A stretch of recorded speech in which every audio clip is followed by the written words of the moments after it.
महाराष्ट्र के बाद बात अब झारखंड की होगी। झारखंड में भी 20 नवंबर को दूसरे चरण का मतदान होना है। आज प्रचार का शोर थम जाएगा। 38 सीटों पर दूसरे राउंड में मतदान होना है। जिस संथाल परगना में घुसपैठियों के मुद्दे पर बीजेपी का फोकस है, वहां की 18 सीटों पर वोट डाले जाएंगे। पिछली बार संभल में जेएमएम गठबंधन को 13 सीटों पर कामयाबी मिली थी। बीजेपी इस बार हेमंत सोरेन को उनके गढ़ में हराने का दम भर रही है। नॉर्थ छोटा नागपुर रीजन में भी 18 सीटों पर कांटे की लड़ाई है। बीजेपी इन दोनों रीजन में सबसे बेस्ट होने का दावा कर रही है।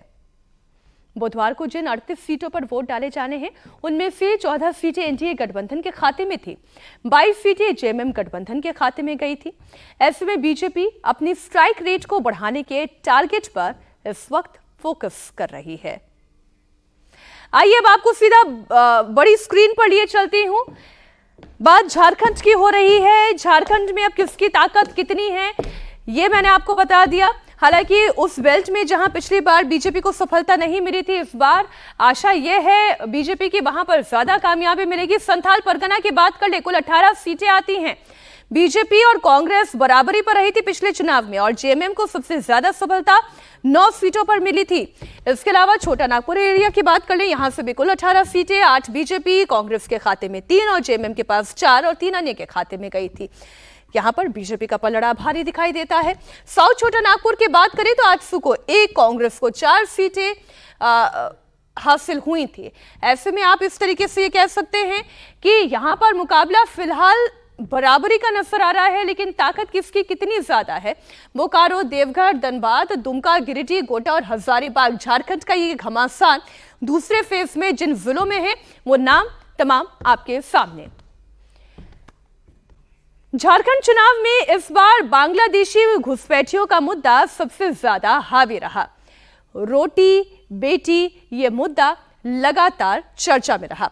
सीएम योगी से लेकर हेमंत बिस्वा शर्मा तक बांग्लादेशी घुसपैठिए के मुद्दे को लगातार हवा देते रहे। आज फिर योगी आदित्यनाथ ने इसी मुद्दे को लेकर इंडिया गठबंधन पर अटैक किया। बांग्लादेशी घुसपैठियों का जिक्र हो, चाहे वहां की डेमोग्राफी चेंज करने के पीछे साजिश हो, लैंड जिहाद, लव जिहाद, बेरोजगारी से लेकर भ्रष्टाचार, आदिवासी अस्मिता की बात करना और धर्म परिवर्तन का जिक्र लगातार भाषणों का हिस्सा बना रहा। मुझे बताया गया कि राजमहल, साहबगंज और उसके आसपास के क्षेत्र को बांग्लादेशी घुसपैठी और रोहिंग्या मुसलमानों के अनैतिक और अवैध गतिविधियों का एक गढ़ बनाने का काम हो रहा है। याद करना, जहां कहीं भी भारतीय जनता पार्टी नेतृत्व की डबल इंजन की सरकार है, वहां पर घुसपैठिए के लिए कोई जगह नहीं है, कोई जगह नहीं है। उत्तर प्रदेश में न घुसपैठिए हैं, न कोई गौ हत्या करने का दुस्साहस कर सकता है, न कोई किसी बेटी के साथ बेटी की इज्जत पर हाथ डालने का दुस्साहस कर सकता है। और अगर किसी ने घुसपैठ की, किसी ने बेटी की इज्जत में हाथ डालने का कार्य किया, किसी ने गौ हत्या किया, तो मान करके चलिए कि यमराज के घर के लिए उसका टिकट पक्का।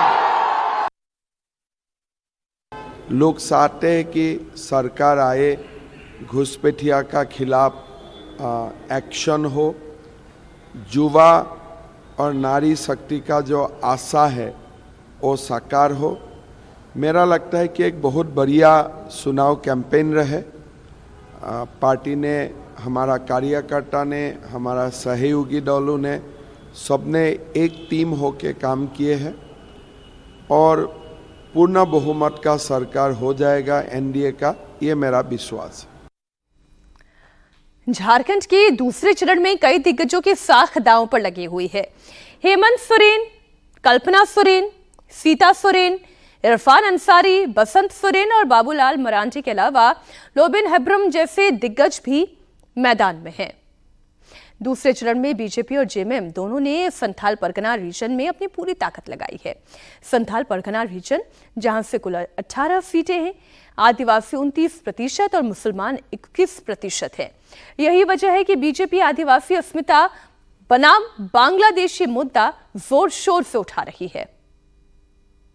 संथाल परगना कोल्हान भी हम जीत गया, संथाल परगना भी जीतेंगे हम लोग, पूरा झारखंड जीतेंगे हम लोग। जनसैलाब देख रहे हैं। और यहाँ जो आज झारखंड इस संथाल परगना धरती सिद्धू करने धरती में जो बांग्लादेशी घुसपैठ जो और यहाँ का आदिवासी का जनसंख्या जो घट गया, सबसे बड़ा मुद्दा है।